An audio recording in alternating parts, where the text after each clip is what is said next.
तो दोस्तों आज के इस वीडियो में हम बात करने वाले हैं खेसारी लाल यादव और पंजाबी सिंगर दिलजीत दोसांझ के बारे में।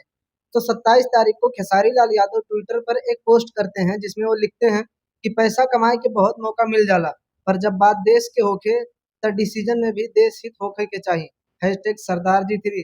तो चलिए आपको बता देता हूँ कि खेसारी लाल यादव ने ये पोस्ट क्यों किया और किसके लिए किया है। तो आपको बता दूं, दिलजीत दोसांझ की एक फिल्म रिलीज हुई है सरदार जी 3। इस फिल्म में एक पाकिस्तानी एक्ट्रेस भी है जिसका नाम है हानिया आमिर, और इसी पाकिस्तानी एक्ट्रेस की वजह से इस फिल्म को सब लोग बायकॉट कर रहे हैं। और इसी को लेकर खेसारी लाल यादव ने भी पोस्ट किया था। अभी कुछ दिन पहले जब भारत और पाकिस्तान का लड़ाई चल रहा था, तो ये पाकिस्तानी एक्ट्रेस हमारे देश के बारे में काफी ज्यादा उल्टा सीधा बोल रही थी। और इसीलिए लोग दिलजीत दोसांझ के पर गुस्सा हैं कि तुमको हिंदुस्तान में एक्ट्रेस नहीं मिली क्या, जो तुम पाकिस्तानी एक्ट्रेस के साथ फिल्म बना रहे हो। वैसे हमारे भारत सरकार ने सभी पाकिस्तानी एक्टर और एक्ट्रेस को बैन कर दिया है। और इंडियन ऑडियंस का दिलजीत दोसांझ को लेकर कहना है कि जब तू इंडियन ऑडियंस से पैसे कमा रहा है, तो तू पाकिस्तानी एक्ट्रेस के साथ फिल्म क्यों बना रहा है। हालांकि सरदार जी 3 फिल्म इंडिया में छोड़कर बाकी दूसरे देशों में रिलीज हो चुकी है।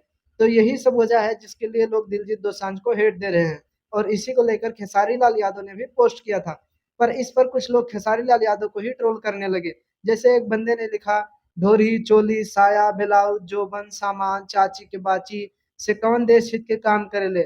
और एक जन ने लिखा, कभी लहंगा चोली साया ब्लाउज ढोरी से ऊपर उठकर कभी कुछ किए हो आज तक। बिहार के सुप्रसिद्ध भाषा भोजपुरी को अश्लीलता का पर्यायवाची शब्द बना दिए हो तुम लोग। एक बिहारी को दूसरे राज्यों में जिल्लत भरी निगाहों से देखा जाता है। सुधर जाओ तुम लोग, अभी समय है।